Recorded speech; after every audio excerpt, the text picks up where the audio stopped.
as far as I know, if I'm not wrong. Yeah, basically, I think these two teams have just a close stature from what they have shown us past.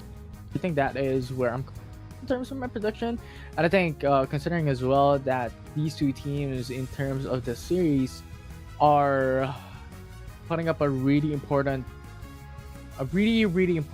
matchup in a series for themselves. I think they're just gonna put their best foot forward this time around, both of them.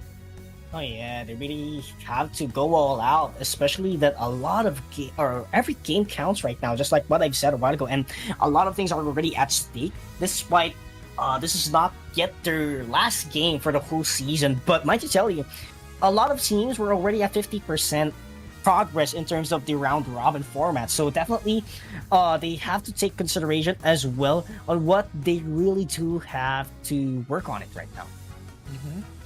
Now we have Mimikyu as a priority by MSJ, and then Blacklist International answers back with Leafeon alongside with the Snorlax. I think this is already like a Philippine region trademark of like having a Leafeon as one of the comfort picks time and time again. As for the likes of Miraen Sejong, I think this is really good, but they need an attacker or a defender to be picked up. And Garchomp really does work well as well, so a double all-rounder immediately secured already for themselves.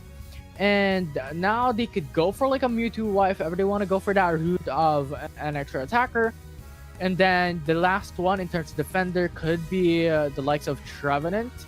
A Slowbro could be an answer as well. And a Mamoswine, that's what it is. Another surprise by Blacklist International. You know, they don't have an attacker here. It's just speedsters, and it's going to be very tough. They do have a Greedent here, and Dramp is known for using attackers, but wow. Okay, I'm trying to digest on what's gonna happen here, but do you have any idea, Infinity, what is really up here with Blacklist International?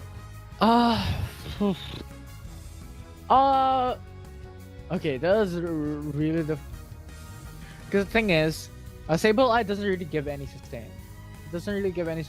I think Sableye as a supporter is more towards like a supporter of damage and supporter of vision. I think that is what he gives in terms of utility. So I think that is what Blacklist International is banking. But the thing is, like, in terms of that sustain, I think the only one that has it would be the Greedent with the berries with a passive as well. So really, it's a very unorthodox type of pick. It's a new type of situation, type of picks. Their main damage dealer would be the likes of Dodrio and Leafeon, and then Sableye would just be that a complementary damage dealer as well. So Blacklist International just went in for like a glass cannon, but not really. It's very difficult to describe it, PKOs. Yeah, because it's more of the high risk, high reward composition on what I can see here for Blacklist International, because a lot of their Pokemons are actually squishy. They don't have enough sustain. Yes, they do have the defenders on their pocket, but it's just going to be the Snorlax that could actually protect him. But we can also add Sableye in addition with the Chaos Glory that could send everyone back into the base if they get caught by the vision. So that's actually one factor, but that's only once compared to the other defenders out there in the game that, you know, could do multiple defense for their team. Yeah, and now you also have like a Miraen Sejong, which has a standard composition. You have like the Mamoswine, you have the Snorlax, you have the likes of Mewtwo Y for that damage, and you also have Mimikyu for that chasing potential. So really, I think in terms of like draft composition, MSJ, I really do like it a lot. I love the draft of Miraen Sejong. Yeah. I mean, I'm loving as well their draft because right now, up until now, I kind of get what Blacklist International is trying to do right now. Especially they want to make that Greedent a damage dealer. Yes, it would be viable as well, but it would take some time. So definitely Miraen Sejong would have to step up their game at the early stages of this tournament. And now Blacklist International going forward onto the top side of the map, dunking a lot of points here. 40-point lead already just to start up the matchup, which is fantastic for themselves as well. So Miraen Sejong a little late in terms of going for that response, but it's too early to really be going for it into like a like a significant difference. Like it doesn't really matter at this point in 8 minutes. Mhm. Yeah, I mean, a lot of things could still happen here. But Dram actually making use of the attack weight on his pocket, making sure that he gets the maximum attack as early as the 8-minute mark. And I think that will be the case actually here.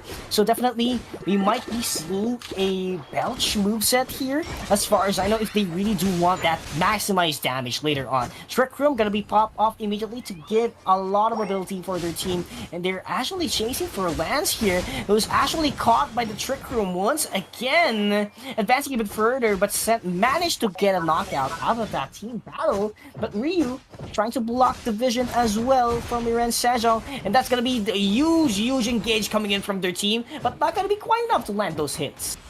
Yeah, for sure. Now Blacklist International is going back and forth. This is pretty much like a tag your it situation. Both just waiting for the right opportunity with the Altaris and Swabbles to come up, and then the Regieleki to come up as well. So it's really just patience game from here on forward for both these teams. 10 seconds remaining before the objective comes up. Yeah, and definitely have to look forward on those objectives. So yes, that's going to be the Belch here coming in from the Creedon from Drem. So that's got to be a huge attack setup later on into the late stages of the game. But look at this, Miraen Sejong trying to rush things down all the way from the Regieleki. That is going to be a complete objective take coming in onto their team. And I feel like they're just going to give it away for free here. But, you know, Regieleki buying a lot of time here. And yes, that's going to land at the goal zone of Blacklist International. Yeah, and now you have Miraen Sejong. There's so much points already being dunked on the top side of the map. It will be tier 1 gold zone respectively for both sides. That will be taken down. So even trade so far, but Blacklist International with a huge response. Emerald 2 steps to bring down the Me2I. Yes, and definitely a huge impact investing on that Unite move a while ago, as Blacklist International focused their attention all the way from the Registeel, but Shobo is here with the Egg Bomb too early, as that Razor Leaf is going to be sealing the requirement in order to get that additional buff for their team. But right now, Dramp is somewhat a little bit of a pinch here for members down. Unite move has been invested already, but the Belch here is going to be landing a little bit, and you gotta love the mobility of Dremt here, making sure that he gets away, but at the same time gets a little bit of a damage, but not gonna be quite enough to make it out here, because that is for members for Miraen Sejong completely going in for the knockout. Yeah. And that it would be another tier 1 goal zone for Miraen Sejong. This is really good. And now MSJ knows that there is any possibilities for them to go for that point, and that will be a Leafeon just waiting on the sidelines. It's pretty much just going in like a 4-1 type of split. Miraen Sejong doesn't want to give any value. Trade back on the Blacklist International. And right now, Heavy Slam, it's going to land once again against Sabine. Ward trying to set up the place here, but not going to be quite enough. But Drem is just setting up a lot of ability here. So all the way to the back line, making sure that Ward would be confused by the confused Ray. So it is just plain tag here from Blacklist International and Miraen Sejong. But on the other hand, that BBQ would get a knockout, but Jill Trio from Blacklist International gets the trade immediately, as that Pylos Wine hasn't reached Mammoth Wine yet at 4:40 time mark of the game. And now you have the Regieleki as well for Miraen Sejong on, and surely Blacklist International denied away, but Guard Jump is there. A lot of damage coming forward. Dodrio is low already. KO, it comes through. Oh, Livid Outrage, maximum damage output to take down the Doge Ryu. But right now, Ryu will be investing the block in order to force that Regieleki to back away a little bit. But that goal from Ward, not going to be quite enough. Actually, it is enough to evolve into a Mammoth Swine. Bless Assistance will be there for another batch of assistance. But right now, Dejong is trying to go for the chase here. Trying to take down this Dramp, actually the Greedon, the very belly flop is going to be invested once again, but there's not so much of an impact, and Blacklist International with a response. Look at that! Perfectly timed Ryu. A moment a while ago, everything was invested by Dramp, but there doesn't seem to be anything that's quite happening. But with the response of Ryu, there was a turn of tides that happened, and right now they're going to be scoring a lot of goals here, and Shobo, ooh, what a beautiful egg bomb to deny it. Yeah, now you have Mammothfly as well, jumping right through, going into the backside. That's 45 points coming from Greedent. Denied already. Snorlax just deeping into the tier 1 goal zone of Miraen Sejong, but At this point, it's still a 50-point difference here for both sides. Blacklist International currently on a deficit. 3 minutes into the game already. But Snorlax is just buying time for the Red Jirok to be secured by Blacklist International.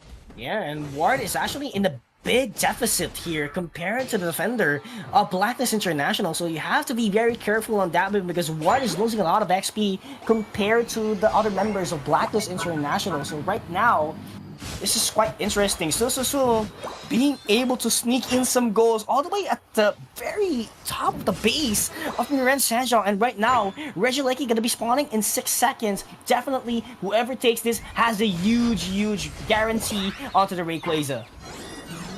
And now Miraen Sejong wanted to go for the Regieleki. This will be a huge value because this will put up a lot of those pressures coming through, but Blacklist International going to deny it away, going to the backside. Guard chomp you! Livid Outrage is gonna be very big here at the hands of Miraen Sejong. They were able to knock out 3 members from Blacklist International, and Dremp is gonna be backing away a little bit here. They do have the mobility in order to sustain this and buy a lot of time. So definitely a lot of members from Blacklist International will be back once again on their footing. And right now, they're just gonna play it all out here at the final stretch. Now, the Rayquaza being started already. Blacklist International will play with me. That single isolation target 2-2-2. Being shut down, KO'd. And Miraen Sejong lost one, but Blacklist does as well. But Dremp being chased down by Sejong. Yeah, and Dremp is gonna be taken out of the picture immediately here. But look at that, he is just still up out there trying to buy a lot of time, but 4-4 is going to be the situation here. But right now, Blacklist International trying to sneak in some goals, but Miraen Sejong is not yet quite starting the Rayquaza. They know that they do have an investment all the way at the base of Blacklist International by that Regieleki, and right now 1 minute and 13 seconds, this is going to be the part wherein they have to fight for the Rayquaza once and for all. Yeah, and Rayquaza is still up. Miraen Sejong still has that lead. Blacklist International going for the chase there, going in to go for those eliminations. 2 KOs already, and now they are up to Rayquaza as 3 people are down. And right now, 2 members left here for Miraen Sejong. Blacklist International really has a great shot. That Hurricanes will be disseminating the position of Miraen Sejong. And right now, it's going to be Dremp securing the last hit. Garchomp, on the other hand, would force its way all the way to the goal zone. But never mind, as the AO's energies of Blacklist International is pretty stacked, and they're going to be taking this once and for all. A fantastic way to hold your breath into the very last moment. Blacklist International persevering all throughout that matchup, and in the end, Miraen Sejong a little bit of a puzzled into what had happened there. They were at an HP disadvantage, and Blacklist International capitalized on those set timers on them coming back to full HP from the Pokemon Center. Blacklist International. My oh my! Despite the very questionable lineup that we've seen a while ago, they don't have attackers, they don't have all-rounders, but they managed to make it work! That high-risk, high-reward Sableye actually did its job together with Dremp being degraded a while ago, and definitely have to respect that kind of composition. Yeah, fantastic. A really good way to finish it off. The Blacklist International. It was the composition is the thing that we were looking at a while ago, how it could potentially work. But the thing is, they made it work. They're able to really just play towards it. And I think to summarize it, like Blacklist International, it's still kind of a straightforward composition, right? You have the frontliners being the Snorlax and also the Greedent that has self-sustain as well. Snorlax has self-sustain if you think about it. And then you also have the likes of Siu going with Sableye, just roaming around the map and just really strong in terms of gaining that vision and that complementary damage, and then double damage with the Leafeon alongside the other. So really it's just unorthodox from what we have seen as a pattern throughout the day in comp. Yeah, and Blacklist International is actually doing its job. They have a very great momentum, and it's just overall, great teamwork coming in from their team. They were able to make sure that, everything would work on their favor, despite not having the great amount of sustain or the well-rounded of a team compared to Miraen Sejong, who has every single role, almost every single role filled in. Yeah, it's different. It's different. That's something that we really have expected in the past. Like Miraen Sejong, the G standard type of position, one of each, and then you have like a double all rounder or like a double defender, which is pretty much like what we have seen as a standard already, coming down. But you know what? Time and time again, we see these unorthodox picks that really is working. The likes of like a Zoro or Comfy, the likes of like a Sable Eye coming through. There's just so much variations of composition that works, and Blacklist International It's not a good combo that we should, stick on, both predictions. Because Right. both of our predictions go wrong whenever we do have the same prediction. We'll see. Maybe Blacklist International changes things. But this time around, you have the Sable Eye now bad away, so huge respect, man. Coming from MSJ. Yeah, this could be a wake-up call for Blacklist International because they don't have to actually ban the Darkrai right now, so huge wake-up call for their team, and they're going to be choosing to ban away the Blissey if they're going to be locking this one down, but Miraidon is actually banned as well. Might you tell you, no one used Miraidon a while ago as well. Yeah, there wasn't. I was expecting actually the Blacklist International to go for it, but no. Miraen Sejong going for the Zacian though. This is really a good start. I think this is one of the statements that we have seen a while ago in terms of composition. It was really good to set up the plays. Very tanky. Still has decent amount of damage there. And how Sejong was able to go in with a little bit of that impact in game number 1. I think that really meant well into having the Zacian for Miraen Sejong along with a Mimikyu and Eldegoss. Yeah, but I do love still the composition here for Blacklist International as well. They do prioritize that Urshifu on their favor, and they do have a double defender setup right now that would actually be a defender because it has XP shares on their pocket, so we're not going to be seeing somewhat like the Greedent that we saw a while ago being used by Dream. So right now, it's going to be more of a traditional. Potentially, this would be an attacker for Dren. So it's not going to be a defender unless they make use of the Lapras. But as far as I know, it's going to be Lance whenever they use Lapras. Yeah. So now we'll see what the adjustments are going to be. Mamswine along to Y for Miraen Sejong. So a very similar type of draft comp from what they did in game number 1. But for Blacklist International, I think this is a really good. I prefer this type of setup much more. Just because they went in for the double defender, double all-rounder, and then you have the Dodio as well for that extra amount of damage. And you have to consider that these Pokemon, despite not having any supporter, are still a lot sustainable. You have the Umbreon, you have the Snorlax that is defenders, and then you have the Garchomp that is really sustainable as well, or well, capable in terms of its defensive strength. Yeah, and well, you see, because this Umbreon can actually act as a supporter regardless of the moveset on what you use, because Meatloaf, definitely you could lock in a single member, and when it comes to using Snarl, definitely you could debuff your opponent or your foe. So definitely the other way around, as long as you use Meatloaf on your first type of moveset, definitely you could be a supporter whenever you want. You could be a defender as well, but for the setup, I feel like it would be Snarl and the Meatloaf that will be utilized here for Blacklist International, because they do have the Snorlax later on that will be going for the Heavy Slam and the block. So we'll see. I'm really excited. It could potentially be the last game here for the series. Is it going to be Blacklist International that's going to take home the win? Because if they do, they are going to sit still in the top 8 position. But if Miraen Sejong wins, they will be the ones who's taking the top 8 spot. Yeah, for sure. But right now, Blacklist International is going to be the ones all the way into the match points, so they definitely want to finish strong here in order to have a better momentum for tomorrow. For tomorrow, they will be going up against Talon, their brothers, and of course, up against Alter Ego onto their last game for tomorrow as well. So right now, this is going to be their main history. If they do take this game once and for all, definitely would be a big factor for them. Yeah, and now to start up onto the early game, I think Blacklist International even doesn't really have to force out these fights early on to the game. Yes, they could go and take a couple of KOs here and there. That is to be expected, but we're not going to be seeing like these all-in big engages 5v5 team fights early in the game. It's not going to be realistic.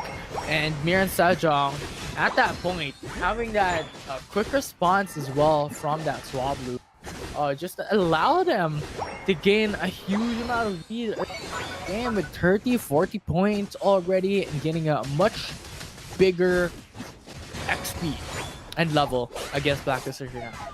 Yeah, this is actually a very strong start for Miraen Sejong, being hyper aggressive towards Blacklist International. They really want to get the chance of, being aggressive here, take down multiple knockouts as much as they can, because they know that the duo would actually be dealing a minimal amount of damage until it reaches a Dodrio later on. And right now, they are overextending all the way into the forest of Blacklist International, being able to take out some buffs there with the wild Pokemons together with some knockouts. Yeah, now Blacklist International going in for the first invade here. Ramp a little bit of danger. Yeah, it's Siu stuck in the middle of their forest, and now that will be Sejong was able to capitalize on it, and Dramp being chased out. We're trying to find him, but no, he's no longer there, brother. Yeah, no longer there. Very sad to say. But right now, Blacklist International slowly but surely trying to bounce back. Oh, that's a perfectly timed heavy slam for Ryu to get away from the casualty. After that, Mewtwo was able to pop off the side strike. But right now, Ward is trying to punish him with the ice shards. Great timing indeed, making it sure that he lands the 4-point goal, making him evolve into a Piloswine. But right now, Dramp is trying to be over aggressive here with a tri attack and high jump kick. Yeah, now Blacklist International going onto the top pad, really low in terms of HP for Shifu and Garchomp already. You have to retreat back to safety as Miraen Sejong just goes in for the dunks. Huge amount of points already secured here in Blacklist International. Having a little bit of a harder time in comparison to game number 1. Oh, yes, and Miraen Sejong really loves to punish Blacklist International even more, especially here all the way to the bottom path. And right now, they're eyeing on the Regieleki all the way to the top path for them to have an even trade when it comes to the laning phase. But right now, it's going to be Blacklist International securing the Registeel here. Definitely has an additional buff for their team fights later on. But the question is, can they actually get those Ws in the team fights? Knowing that Miraen Sejong so far really has a big lead in terms of XP. Yeah. And now Blacklist International. Siu, what's happening, brother? Caught immediately. Oh, press it for a pause, but would be resumed immediately. So I feel like there must be a question here that would happen. So further information to everyone, the moment that teams requested for a pause, it's more or less likely for tactical issues only. They aren't allowed to discuss strategical topics to be specific while requesting the pause. So this is specifically made for the technical pauses for the teams that are experiencing just as lag and others. So we really do apologize for the delay, but what do you think so far? First 3.5 minutes, Infinity. Miraen Sejong is looking really... I think that's like one of my comments. Like Miraen Sejong is looking really clean, even into the bottom pad in terms of that engage. They were able to really just find their footing. They're able to find like I believe like double KO or triple KO early on to the game, which really just led them to a huge XP advantage in going in for a couple of dunks. If you're looking at the level difference, right? Blacklist International, Dodrio's level 9, sure, rest of the crew is level 7. For Miraen Sejong, you have Zacian's at level 9, Mimikyu's at level 9, Mewtwo Y that's level 8, and Piloswine along with Eldegoss that's level 7. So in terms of that like average XP, average level, Miraen Sejong definitely has it. Yeah, and we just got a word here from our tournament marshals that it was Blacklist International who actually requested for the pause due to technical issues. So right now, we are back here towards the Sky Ruins. We're going to determine who's going to be winning this game. But right now, Miraen Sejong back on track. Yeah, they're back on track, and now Blacklist International will be able to deny away that away Sejong's push onto the Tier 1 goal zone. But unfortunately enough, you're looking at the map, there's no more Tier 1 goal zone. Blacklist International left into the bottom goal zone, And now Mewtwo Y, you stop the Unite move as well to deny Blacklist International's defense onto the Tier 1 gold zone. That's 2 gold zones down. Or well, rather, 2 more points still standing. But it will go down pretty soon already. And Miraen Sejong sitting at a very, very good state. Yeah, and they're very comfortable on their current state right now. They're just going in for the dunks and the points that they really do have. Drem actually trying to back away a little bit here, but he's gonna get chased down by the Zacian. Pretty well trained here. And Blacklist International keeps on struggling despite what's happening, but they're gonna be chasing Ward here all the way into the forest. That's gonna be rewarded by XP, so definitely they are looking for more fights, for more guaranteed knockouts in order for them to get a lot of XP. Done. And now you have 20 seconds left. The Reggie top and Reggie bottom will come up. So, Miraen Sejong expectedly and even Blacklist International will try to set up the positions already. But a little bit of a shocker that Blacklist International is not setting their plays already. But there we go. Yeah, I believe they want to go for the Reggie steal. Miraen Sejong going in for a 4-1 split, letting Zacian go for the Reggie Alecki, while the rest of the crew go for the Reggie steal. Let's see if they can deny it. Yeah, well, you see, they actually would love to have that SP attack because they really need to force a lot of team battles here in order for them to be rewarded by XPs if they really do win those team battles. But Ryu right now will get taken out, sent back to the base, and that Regieleki marching all the way to the top path, and that is just going to be another defense game here for Blacklist International. So they need a lot of XP in order for them to catch up and have the shot later on in the final stretch. And now they're still fighting on Tier 2, denying that Regieleki. Blacklist International, despite the triple amount of Miraen Sejong's current points. But one Rayquaza fight could definitely change the tides here. But the question is, can Blacklist International find something within that time frame, come back from like what? A 40-point deficit? Oh. Yeah, that's only 40 points, and actually, Blacklist International is slowly catching up here.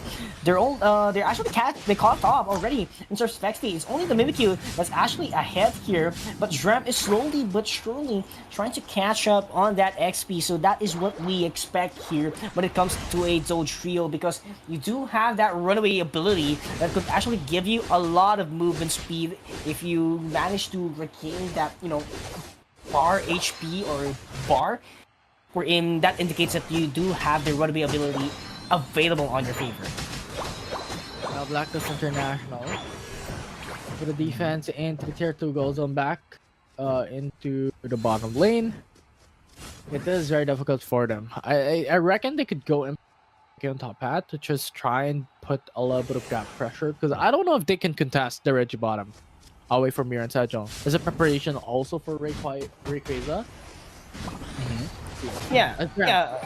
Ooh, that's a huge knockout for Miraen Sejong, being able to take down Shrimp into the picture. But right now, they're focusing their attention once and for all to other members of Blacklist International. 3 knockouts immediately for Miraen Sejong. They're going to be taking down the Regieleki here, but there is not enough response here for Blacklist International. They're not going to be contesting it, or they're not going to be trading the Reggie Ice all the way into the bottom path. So that would be a huge gap between both of these teams. And Miraen Sejong, on the other hand, will be placing their foots immediately all the way to the Rayquaza's pit, and the block would be there for Ryu, making sure that they get a lot of space here. But right now, that with the triple trample all the way from Drem, making sure that he's all the way inside, but the Infinite Cyber will be there as well, coming in from the Mewtwo Y. But on the other hand, it's just going to be Ryu blocking the pathway of the Mamoswine, and 2 members down already for Miraen Sejong. And now it's Blacklist International currently starting up the Rayquaza, as there are 2 people down already from Miraen Sejong. Sejong Mewtwo already so low for Rayquaza. Who's gonna take it down? Blacklist International. Are you going to take it? They do, and Blacklist International, a state of success as they're in a precipice of taking the win. Beautiful last hit from Scent, making sure that they get a bit of wicked blow and a throat chop all the way into the team fight a while ago. Despite losing a little bit of a quantity out there, they really made sure to get the last hit. But right now, Ryu cannot actually score that 50 points, and definitely they still have the Garchomp, which is Lance, in order to secure it. And that would be enough actually for them to seal this huge lead. They just have to play defense immediately, go back into their base, but right now Lance would be taken out in the picture. Yeah, now you also have our Shifu going for a point, down into the base, goes in for the reset. That's fantastic. It's just a play on defense from here on forward, as Blacklist International already knows that they have done over 200 points already. Yeah, and being able to dunk over 200 points, that's going to be a huge factor, or a great number in order for you to secure a victory after taking down the Rayquaza, because it's just a matter of fact that whenever you score your goals immediately, definitely you would want your team to be ahead of 200 and 300 after the Rayquaza fight, because it will be really difficult for the teams to score, especially we're going to be using the jump pass right now. And with outrage, it's going to be popped off once again by Lance, making sure that Miraen Sejong cannot advance even further. The power nap will be there to make a hindrance out of nowhere, and Miraen Sejong will just accept their fate as they get beaten down by Blacklist International as they safeguard their spot in top 8 for tonight. What a play coming in from Blacklist International. And with that win off that series, they have put into the top 8 position, at least for today here in week 2 of the Pokemon Unite Asia Champions League 2025. So really fantastic, and they're able to make it work, especially down into the Rayquaza position, despite Miraen Sejong having sustained a huge amount of advantage all throughout that early mid game. Blacklist came back. Yeah, for sure, and it has been really a long day, everyone, and look at that. It's just, Miraen Sejong, they really did their best a while ago. Sabine was there to deploy some damage, same thing with Sejong, and it's just Blacklist International. They really have a great sense of teamwork a while ago, making sure that they can actually bounce back in terms of whatever the situation is. It's just, when they lose strength, definitely there would be someone that could bounce back for the team. It's going to be Sen, it's going to be Lance, and